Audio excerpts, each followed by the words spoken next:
Actually இந்த படம் delay ஆகிறதுக்கு ஐ திங்க் இவ்வளோ என்ன பிரச்சனைனா, செல்வா எந்த டிரெக்ஷன் வேணால் எழுதலாம்.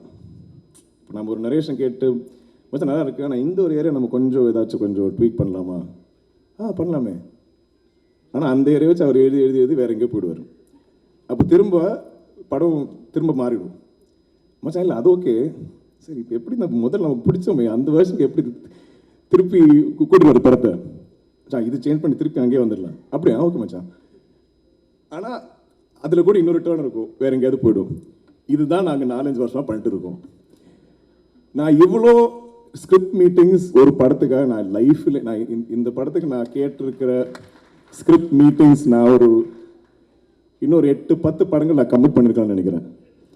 அவ்வளோ கதைகள் நான் கேட்டிருப்பேன். ஏன்னா ஒரு காந்தா மீட்டிங்னா லெஸ் தென் 5 hours இருக்கவே இருக்காது. அந்த மாதிரி ஒரு 10-12 மீட்டிங் பண்ணிருப்போம். நீங்களே கணக்கு போடுங்க. நான் 50, 60, 70, 80 hours கேட்டிருக்கோம். அது ஒரு பாயிண்ட்லாம் மச்சான் நம்ம இந்த படம் பண்ணுவோமா? ராணாக்கு நான் எல்லாருக்கும் சண்டை போட்டிருக்கேன். டேய் படம் பண்ணுவோம்டா, இது என்ன எவ்வளோ தான் பேசிட்டு இருக்க போகிறோம். ஆனால் இது என்னன்னா, இது ஒரு டிப்பிக்கலான ஒரு கதை இல்லை, டிப்பிக்கலான ஒரு சினிமா இல்லை. இது தனியாக அதுக்கே ஒரு டெஸ்டினி இருக்குது. அதுதான் முடிவு செய்யும். நம்ம ஐயா இந்த படத்தில் சொல்ல டயலாக் மாதிரி தான், இந்த படத்துக்கு யாரெல்லாம் வேணும் இந்த படம் தான் முடிவு பண்ணுவோம். இந்த படம் எப்போ தான் ஷூட் ஆரம்பிக்கும் இந்த படம் தான் முடிவு பண்ணுவோம். இந்த படம் எப்போ வெளியே வரும்னு இந்த படம் தான் முடிவு பண்ணும். இந்த படத்தில் ஃபைனல் ஸ்டேஜில் லாஸ்ட் மினிட் வரைக்கும் என்னென்ன டேலண்ட் உள்ளே வரும் இந்த படம் தான் முடிவு பண்ணும். So Selva thank you. எனக்கு கூட கணிசர் சொன்ன மாதிரி இது டிலே ஆகி போயிட்டு இருக்கும்போது எனக்கே பயம். எனக்கு அவ்வளோ ஆசை இந்த படத்தில் நடிக்கணும்னு. அப்போ கொஞ்சம் ஒரு 2 years அப்புறம்லாம் எனக்கே பயமாக இருந்தது. டேய் மச்சான் ஃப்ரெண்ட்ஸ், ஆனால் நீங்கள் என்னை மாற்றுவீங்களா, வேற யாராவது போடுவீங்களா இந்த படத்தில்? நான் வெயிட் பண்ணுறேன், பரவாயில்ல நீங்கள் எழுதுங்க.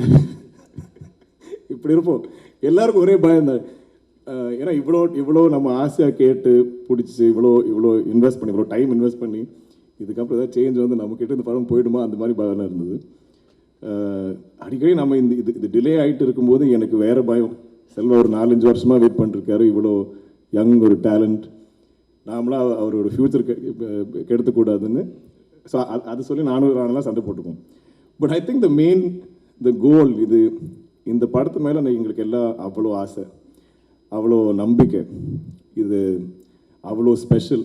இந்த மாதிரி ஒரு சினிமா என் கரியரில் இந்த படத்தில் வந்திருக்கிற நிறைய பேரோட கரியரில் இது ஒரு ஒன்ஸ் இன் லைஃப் டைம் மாதிரி ஒரு cinema, once in life time மாதிரி ஒரு ஆப்பர்ச்சுனிட்டி.